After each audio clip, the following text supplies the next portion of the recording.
Good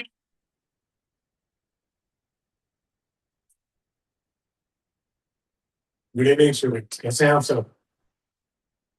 बहुत time बाद वापस आए हम इस प्लेटफॉर्म पे।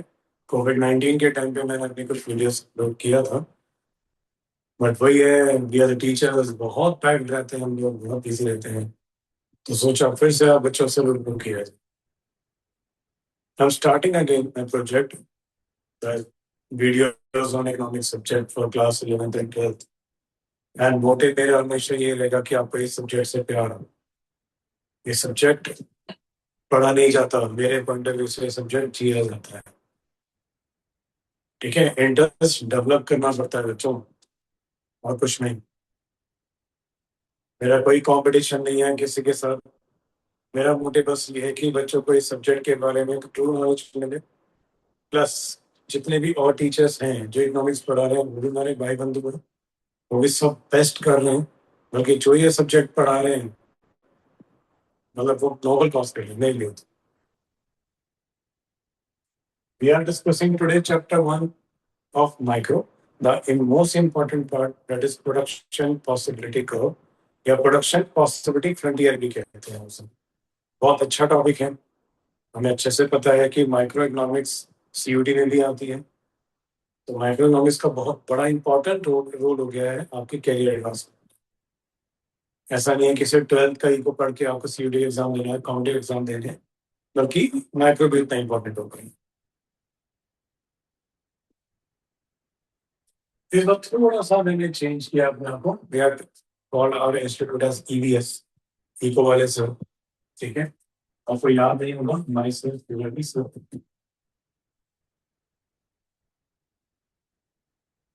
For economics.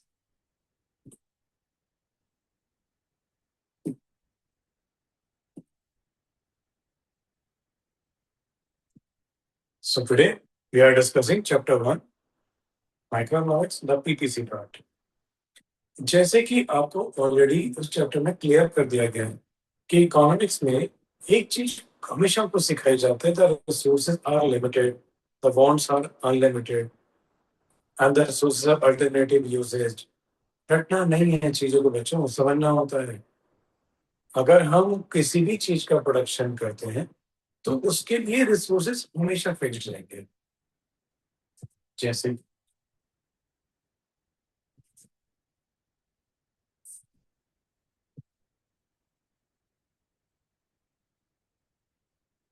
आपके रिसोर्सेस को टोटल दो पार्ट में डिवाइड किया जाता है। एक है आपका फैक्टर इनपुट्स,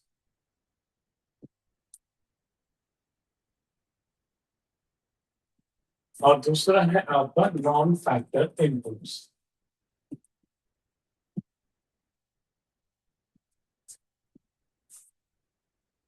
फैक्टर इनपुट में आपके land, labour,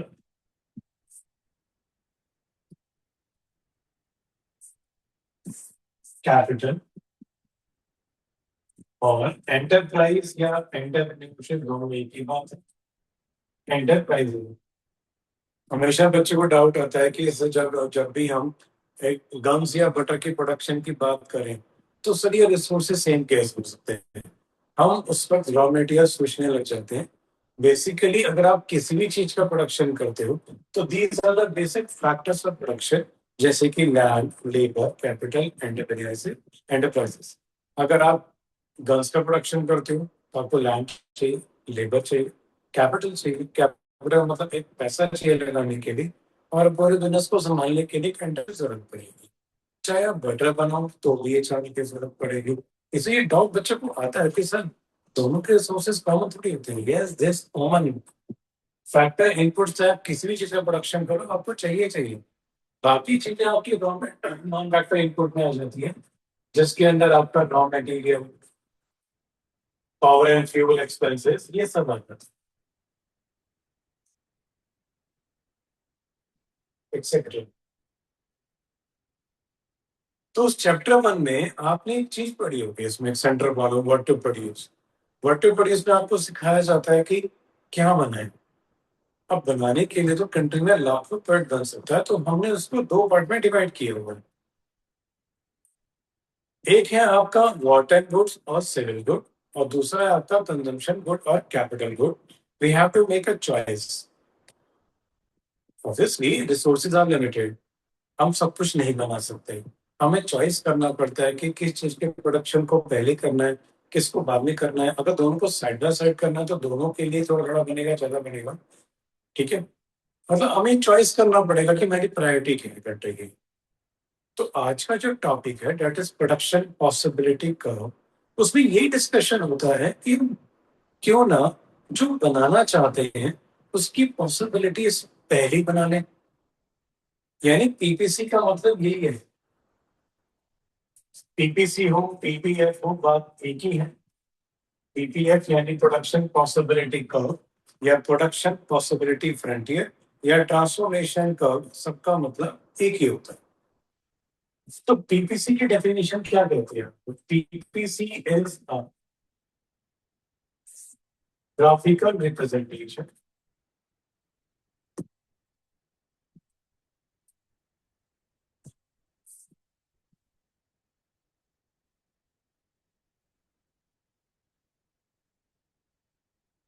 representation of possible combination of two goods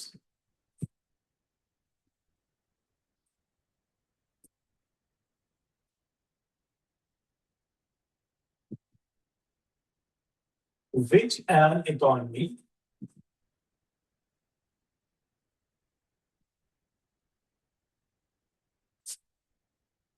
can produce with the help of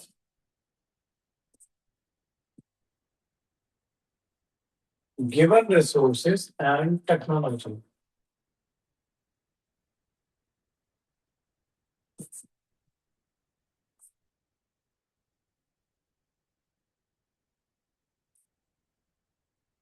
ठीक है बच्चों. कुछ नहीं है, बहुत सिंपल है ये सब्जेक्ट. अगर आप इसको अपने आप से कनेक्ट करेंगे तो बहुत जल्दी समझ आता है. अगर हम इसको रेक्टिफिकेशन पे लेके जाएंगे तो आपको बहुत दुखी करने लग जाएगा, टमेटस खत्म होने लग जाएगा. बहुत सिंपल सी बात है. पीपीसी का मतलब यही है, हम जो बनाना चाहते हैं क्यों ना उसकी पॉसिबिलिटीज पहले ही जनरेट कर लें. पीपीसी कोई एक्चुअल प्रोडक्शन नहीं है, this is the estimated production. कुछ बंडल या कॉम्बिनेशन बनाने होंगे दो गुड्स के बीच में, जो ये इकोनॉमी बना सकती है विद द हेल्प ऑफ आज की टेक्नोलॉजी एंड आज के रिसोर्सेज. एक कंट्री फिर डिसाइड करे अपनी कंट्री की प्रायोरिटीज के अकॉर्डिंग कि कौन से कॉम्बिनेशन को आपको सेलेक्ट करना है for the purpose of production. जैसे कि वाटर एंड गुड्स में आपको डिस्कस किया हुआ है. एक वॉर टाइम गुड होता है, एक वॉर टाइम गुड्स होते हैं, एक सिविल गुड होते हैं. तो आपको बुक में ऐसे ही एग्जाम्पल पिक किया हुआ है जैसे. लेकिन एक बात है, जब भी कोई इकोनॉमिक्स में कंसेप्ट बनता है बिना assumptions के नहीं बना सकते, बिकॉज ऑब्वियसली कुछ economics is the real time the study of human behaviour. Of course उसमें बहुत सारी चीजें खुल के बाहर आ जाती हैं. तो ऐसा नहीं है कि assumption is a limitation of economics. assumption लेना पड़ता है क्योंकि कोई भी रियलिस्टिक चीज सिखाएंगे तो उसमें कुछ बातें ऐसी भी आएंगी जो चीजों को क्लैश कर सकती है. जैसे कि हम जब ये पीपीसी पढ़ेंगे तो हम ये मान के चल रहे हैं कि हम दो गुड्स के ही बंडल बनाएंगे. लाखों प्रोडक्ट बनता है कंट्री में. लेकिन अभी आपको 11th-12th लेवल पे बहुत हाई लेवल पे नहीं ले जा सकते, तो दो गुड्स के बंडल का अजम्पशन ले लिया कि हम दो ही गुड्स की बात करेंगे यहाँ पे. सेकेंड, आपके रिसोर्सेज बिल्कुल फिक्स्ड रहेंगे. जो हमें अभी हम रिसोर्सेज देखे थे, factor input, non factor inputs, ये रिसोर्सेज बिल्कुल फिक्स्ड रहेंगे. इसमें कोई चेंज नहीं आना चाहिए. हम आज के रिसोर्सेज की बात कर रहे हैं और आज की ही टेक्नोलॉजी की बात कर रहे हैं.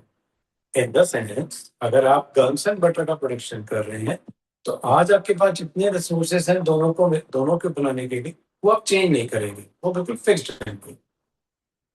थर्ड वन, ये माना जाएगा कि अगर हम एक चीज के प्रोडक्शन को अगर बढ़ा दें, जैसे कि हम बटर के प्रोडक्शन को अगर बढ़ा दें, जो मैं आपको करके भी दिखाऊंगा, तो आपके रिसोर्सेज फिक्स्ड है. तो ऐसा नहीं है कि बटर के लिए कोई अलग से रिसोर्सेज नहीं है. तो ये मान लिया गया कि अगर हम बटर के प्रोडक्शन को बढ़ाते हैं तो हमें गन्स के प्रोडक्शन का लॉस करना होगा. यानी हम इजीली ट्रांसफॉर्म कर पाएंगे गन्स में से रिसोर्सेज को कहाँ पे, बटर के प्रोडक्शन के लिए. ठीक. हम टेक्नोलॉजी नहीं चेंज करेंगे बीच में. And the most important assumption इस कंसेप्ट की, आपके रिसोर्सेज दोनों गुड्स के प्रोडक्शन के लिए इक्वली एफिशिएंट नहीं होंगे। फाइंड इट, ये बहुत कोर assumption है इस कंसेप्ट की, ठीक है। वही मैं डिस्कस भी करूंगा, एक टेबल बनाएंगे तो ज्यादा क्लियरिटी आएगी। आओ खेलते हैं से। सबसे पहले कॉलम हम बना रहे हैं इसके अंदर कॉम्बिनेशंस, फिर हम लिख रहे हैं यहाँ पे what type of that is comes, फिर हम बना रहे हैं मॉडल,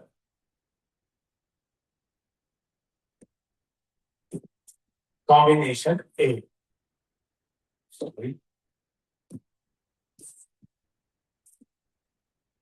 अगर हम कंट्री के सारे रिसोर्सेज को अगर गन्स पे लगा देते हैं तो हमारा बटन बनेगा 0। मान लेते हैं कि 21 गन्स का प्रोडक्शन हुआ और 0 बटन। कंट्री की प्रायोरिटी चेंज हुई। अगर हमें ये लगता है कि हमें बटर के प्रोडक्शन को बढ़ाना है तो हमने नेक्स्ट कॉम्बिनेशन में बटर 1 बना दिया। ऑब्वियसली आपके पास रिसोर्सेज फिक्स्ड हैं, आप उतना गन्स नहीं बना पाओगे, आपको कुछ यूनिट्स गन्स के सेक्रीफाई करने होंगे। तो हमने एक बटर जैसे ही ऐड किया तो अब गन्स बनेगी 20। नेक्स्ट पॉसिबिलिटी, अगर हम बटर 2 बना दें तो अब यहाँ बच्चों को डाउट आता है, वो करने लग जाते हैं क्योंकि ये 19 होना चाहिए।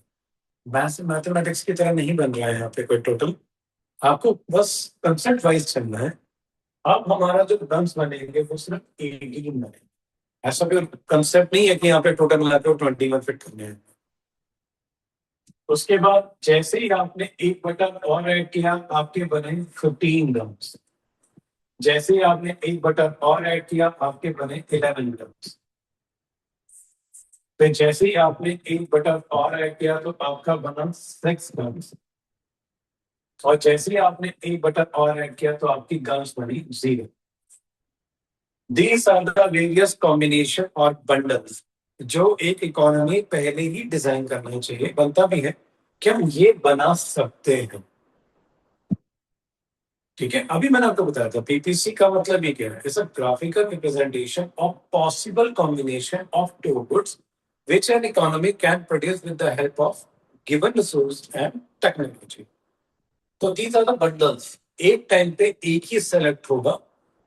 अब डिपेंड करता है कि आपकी कंट्री में वॉर टाइम चल रहा है या पीस टाइम चल रहा है।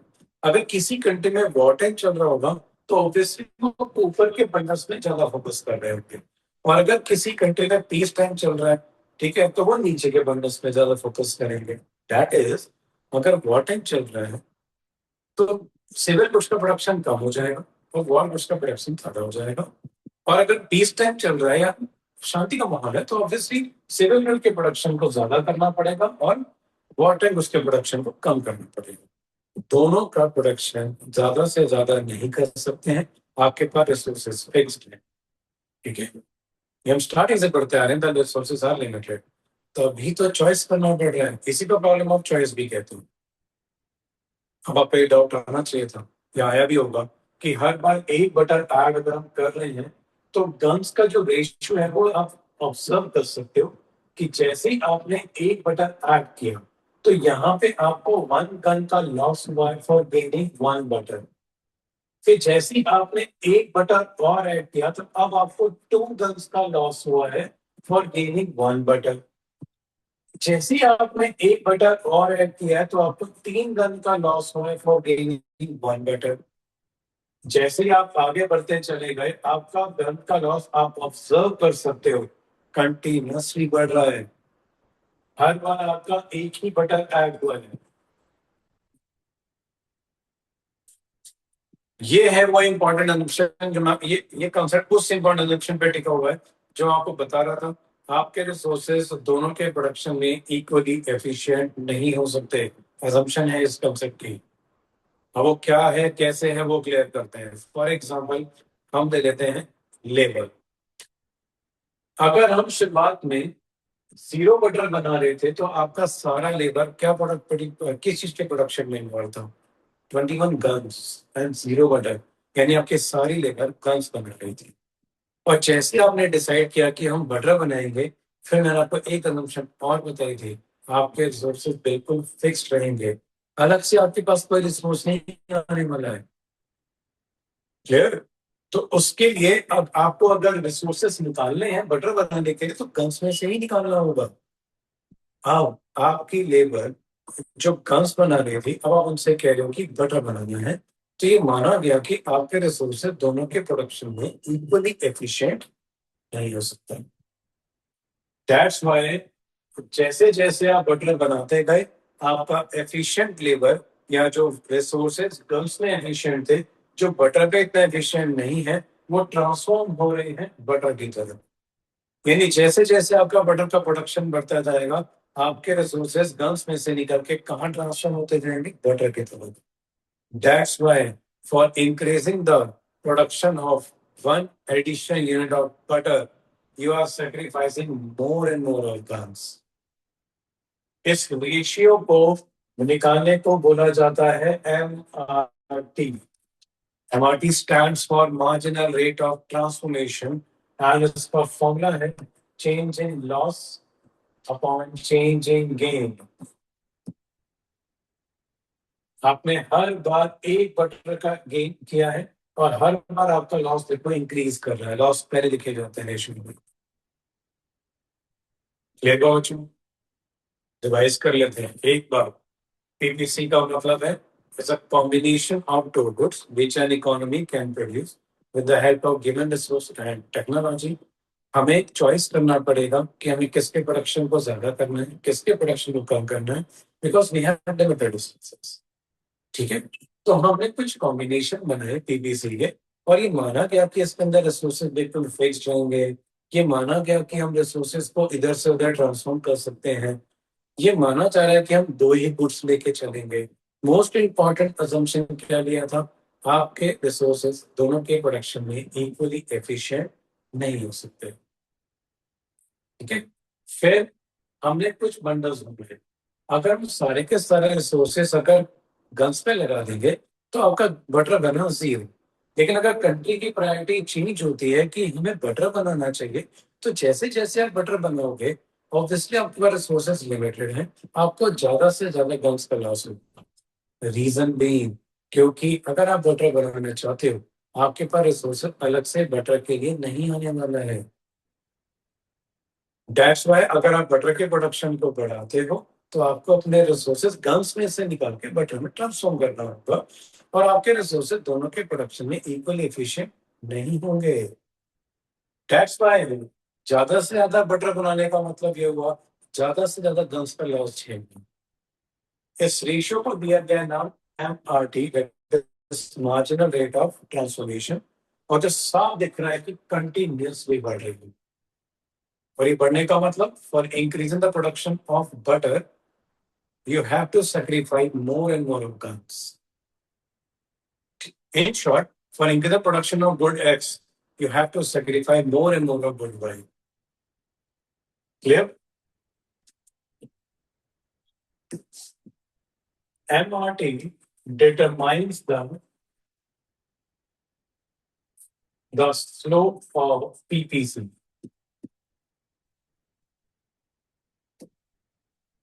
ये रेशियो आपकी पीपीसी की स्लोप को डिटरमाइन करेगा। और जब हम इन सारे बंडल्स को डायग्राम में कन्वर्ट करेंगे, तब वो बन जाएगा प्रोडक्शन पॉसिबिलिटी कर्व, जिसको हम ट्रांसफॉर्मेशन कर्व भी कहेंगे। जब आप इन सारे बंडल को यहाँ ड्रॉ करोगे,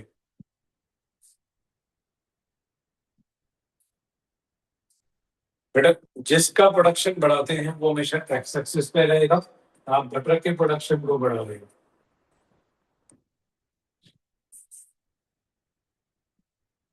बटर यहाँ आएगा और डम्स यहाँ आएंगे। ठीक है बेटा, उसके आगे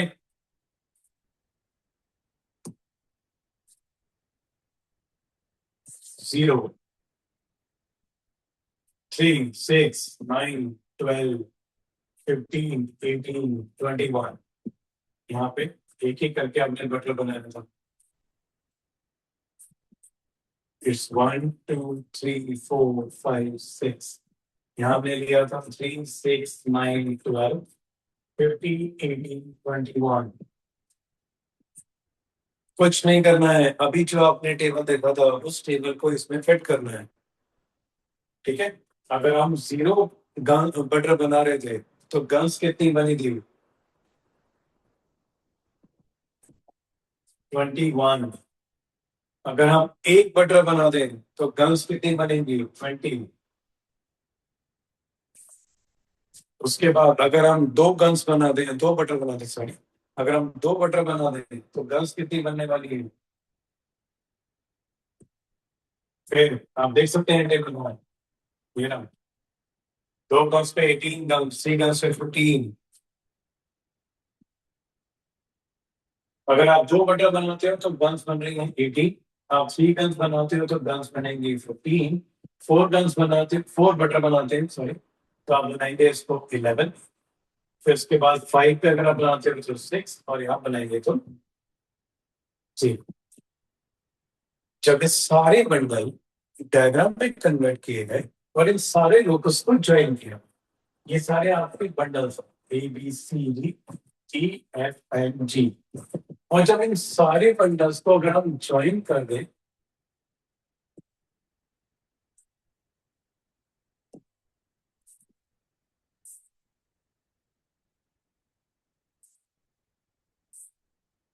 तो आप देख सकते हैं बेटा आपका पीपीसी क्या बन जाएगा, एक कॉन्केव शेप कैच कर लेगा। हर चीज बहुत सिस्टमेटिक तरीके से बनी है ई कॉमर्स सब्जेक्ट में। पहले कंसेप्ट बनता है, फिर टेबल बनती है, फिर उसके डायग्राम बनते हैं। अगर आप तीनों को समझेंगे तो बहुत इजी हो जाता है, आप रटेंगे, आप फंस जाएंगे। क्या शो कर रहे हैं बच्चे? कहते हैं डायग्राम सर बहुत मुश्किल होते हैं, अच्छा डायग्राम नहीं बनते, मेरे बच्चे भी यही कहते हैं।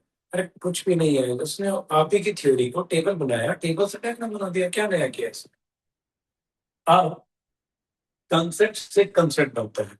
जैसे ही हमने टेबल को डायग्राम में ड्रॉ किया, पीपीसी का एक फर्स्ट प्रॉपर्टी बन गया कि ये हमेशा कॉन्केव शेप ही होगा।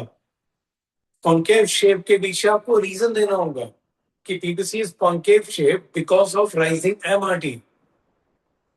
यहां रीजन बन जाएगा ड्यू टू राइजिंग एमआरटी, यानी मार्जिनल रेट ऑफ ट्रांसफॉर्मेशन। फिर आगे रीजन भी लिखोगे आप इसका, because for increasing the production of butter we have to sacrifice more amount of terms, hence MRT always rises. That's why PPC is always concave shaped.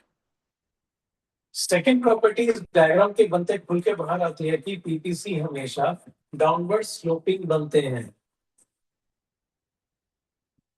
Downward sloping का मतलब ये हुआ कि कभी भी आप याद रखेगा, इकोनॉमिक्स में डाउनवर्ड स्लोपिंग कर का मतलब ये होता है कि एक्स वेरिएबल में, एक्स में जो वेरिएबल है और वाई में जो वेरिएबल है, इन दोनों में इनवर्स रिलेशन है। यानी जैसे जैसे आप बटर के प्रोडक्शन को बढ़ाते जाओगे, आपका गर्ल्स का प्रोडक्शन नीचे गिरने लग जाएगा।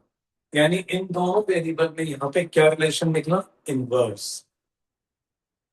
ठीक है बेटा, तो पीपीसी की दो प्रॉपर्टीज है, concave shape and downward sloping. Downward sloping का reason because there is inverse relation between the production of butter या production of good X and production of good Y. That's it. अब मैंने कहा था ना, क्वेश्चन से question बनता है हमारे इकोनॉमिक्स में, या कंसेप्ट से कंसेप्ट निकलते चले जाते हैं। मैंने आपको अभी बताया था कि MRT determine the slope of PPC, and MRT हमेशा देख होते हो राइज कर रही है, इसलिए पीपीसी ने क्या शेप कैरी कर लिया है? Concave shape. अब होता क्या है, इकोनॉमिक्स में कुछ अलग क्वेश्चन बनाना शुरू कर देते हैं। आपसे पूछेंगे क्या पीपीसी का कॉन्वेक्स बन सकता है, और आप हड़बड़ में लिख दोगे नहीं, कभी नहीं बन सकता। अब ये कहेंगे कि अगर पीपीसी कॉन्वेक्स बन सकता है तो अजम्पशन लेना पड़ेगा कि एमआरटी राइज करने की जगह फॉल करने लगा। However it is not possible, हमेशा बनता कॉन्केव ही है। एक्चुअली ये क्वेश्चन एमसीक्यूज के लिए ज्यादा बने हैं। हो सकता है कि आपसे पूछ लें कि in case MRT is falling, what would be the shape of PPC. आपको ऑप्शन दे देंगे, convex, concave, none of these and all, जो भी, स्ट्रेट लाइन, व्हाटएवर। अगर एमआरटी फॉल करने लगेगा तो पीपीसी कॉन्वेक्स शेप ले लेगा। आपसे पूछेंगे अगर पीपीसी स्ट्रेट लाइन बन जाए तो एमआरटी बताओ क्या आएगा? ये रिवर्स है। अगर पीपीसी स्ट्रेट लाइन बन रहा है तो इसका मतलब एमआरटी कांस्टेंट आ रहा होगा, क्योंकि एमआरटी ही पीपीसी की स्लोप को डिसाइड करता है। तो आपकी स्लोपिंग नॉलेज को चेक करने के लिए ऐसे क्वेश्चन बनते हैं। हाउएवर पीपीसी बनता हमेशा कॉनकेव ही है, ठीक है। वो तो टीचर्स आपके एमआरटी के कंसेप्ट को चेक करेंगे, और ये एमआरटी ही तक सीमित नहीं है, आगे के चैप्टर में ये स्लोपिंग कई बार डिस्कस होगी। तो स्लोप बड़ी ध्यान से रखनी होती है। अगर आपका स्लोप बढ़ रहा है तो डायग्राम कॉनकेव बनेगा, अगर आपकी स्लोप फॉल कर रही है तो डायग्राम कॉन्वेक्स बनेगा, और अगर आपकी स्लोप बिल्कुल कांस्टेंट आ रही है तो डायग्राम बिल्कुल स्ट्रेट बनने लग जाती है, ठीक है। नेक्स्ट वेरी इंपॉर्टेंट क्वेश्चन, अब आपसे पूछा जाएगा, क्या कोई इकोनॉमी पीपीसी पे ऑपरेट करती है क्या? उससे पहले मुझे आपको ये बताना पड़ेगा पीपीसी पे ऑपरेट करने का मतलब क्या होता है। बताओ, ये जितने भी कॉम्बिनेशन आप देख रहे हो ए से लेके जी तक, ये जितने भी कॉम्बिनेशन पीपीसी को टच कर रहे हैं, ये क्या शो करता है कि आपके resources fully and efficiently utilised हैं। ये आपकी पीपीसी में असम्पशन मेंशन्ड है कि माना जाएगा कि आपके रिसोर्सेस फुली यूटिलाइज्ड हुए थे, रिसोर्सेज वेस्ट नहीं हुए, अंडर यूटिलाइज नहीं हुए। यानी अगर इकोनॉमी में ये प्रोडक्शन के कॉम्बिनेशन पीपीसी लाइन पे बनते हैं डॉट, इस पीपीसी लाइन को टच करते हैं, यानी आपके रिसोर्सेज फुली यूटिलाइज थे। इसलिए आपसे क्वेश्चन पूछेंगे, क्या रियल लाइफ में इकोनॉमी क्या हमेशा पीपीसी पे ऑपरेट करती है? हम क्या कहेंगे, नो। हमने जब पीपीसी पढ़ा था तो हमने क्लियर किया था कि वो एक्चुअल प्रोडक्शन नहीं है, वो एस्टिमेटेड प्रोडक्शन विद अजम्पशंस। ये तो इकोनॉमी पे डिपेंड करेगा कि आपकी इकोनॉमी रिसोर्सेज को कैसे यूटिलाइज करती है। अगर आपके रिसोर्सेज फुली यूटिलाइज्ड हैं, तब आपकी इकोनॉमी पीपीसी पे ऑपरेट करने लगेगी। लेकिन अगर आपके रिसोर्सेज फुली यूटिलाइज नहीं हुए हैं, अंडर यूटिलाइज हैं, तो उस केस में आपकी economy inside the PPC line करने लगेगी। This one for example EFG और ये एच पॉइंट, यानी अगर कोई भी पॉइंट पीपीसी के अंदर लाई कर गया, इसका मतलब आपके रिसोर्स फुली यूटिलाइज नहीं हुए थे, जितना प्रोडक्शन होना चाहिए था वो नहीं हुआ होगा, ठीक है बेटा जी। इन शॉर्ट एग्जांपल है, जैसे 2 यूनिट्स में हमने कितना प्रोडक्शन कर दिखाया था, हम 2 यूनिट्स ऑफ बटर में 18 टन का प्रोडक्शन कर रहे हैं। अगर आपके 2 यूनिट्स ऑफ बटर में प्रोडक्शन 11 यूनिट्स का हो रहा है, तो यानी आपका जो प्रोडक्शन 2 यूनिट्स पे 18 होना चाहिए था, वो कम रह गया है। आपका पीपीसी वहां की जगह यहाँ लाई कर रहा है एच पॉइंट पे। क्लियर? ये तो फिर रियल लाइफ में कंट्री पे डिपेंड करेगा कि आपके रिसोर्सेस कैसे यूटिलाइज होते हैं। अगर आप फुली यूटिलाइज कर पाते हो तो आपकी इकोनॉमी पीपीसी लाइन को टच कर देगी, और अगर आपके रिसोर्स फुली यूटिलाइज नहीं हो रहे हैं तो आपके इकोनॉमी पीपीसी के अंदर लाई करने लगेगी।